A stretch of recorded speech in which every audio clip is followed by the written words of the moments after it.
אחיי ואחיותיי היקרים, יום שישי שמח. קראתי היום משהו נחמד שאמרתי שאני חייב לקרוא לכם, אז אני אקרא איתכם ביחד. ואני קורא את זה מספר חסידים, ספר שמדבר על החסידות שכתב רבי יהודה החסיד לפני, היה חי ב-1219 נדמה לי.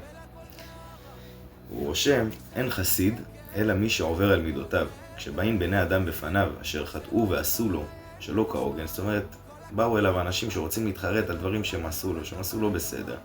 ועכשיו הם מתחרטים ומבקשים סליחה. ויש להם, הוא אומר, במה שיש בידם נתקם ממנו המעוות אשר עשו, הם מתקנים ומתחרטים ומבקשים מחילתו, ואומרים לקבל דין עליהם, ככל אשר יגזור עליהם. זאת אומרים לו, תעשה מה אתה רוצה, תעשה לנו מה שאתה רוצה, אנחנו רוצים לבקש סליחה. מה שתיתן לנו עונש אנחנו מקבלים. ככה באים לבן אדם.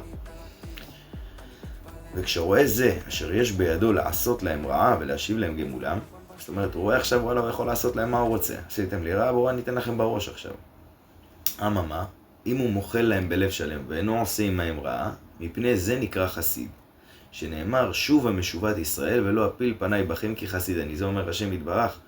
אז כל שכן שאנחנו נדמים להשם יתברך, אם בא אלינו בן אדם עכשיו, מישהו שעשה לנו רע, לקח לנו כסף, לא משנה מה, פגע בך, היה האקס שלך ופגע בך, עשה דברים, האקס התפגעה בך, חבר מהכיתה, חבר מהשכונה, מישהו עשה לך משהו, לא יודע, אתם יודעים היום בעולם שלנו מלא דברים יש לנו אנשים וזה, אנחנו כועסים עליו וכועסים על זה וכועסים על זה, ושהשם יסלח לנו בעזרת השם.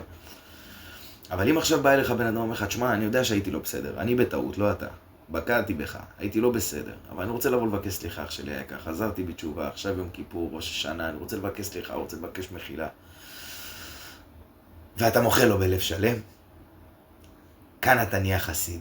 ומעלת החסידים היא שהם מתקדשים ועושים את העבודת התשובה האמיתית, ובזה מגיעים לעולם הבא, והם באים אומרים להם, מה עשיתם בעולם הזה?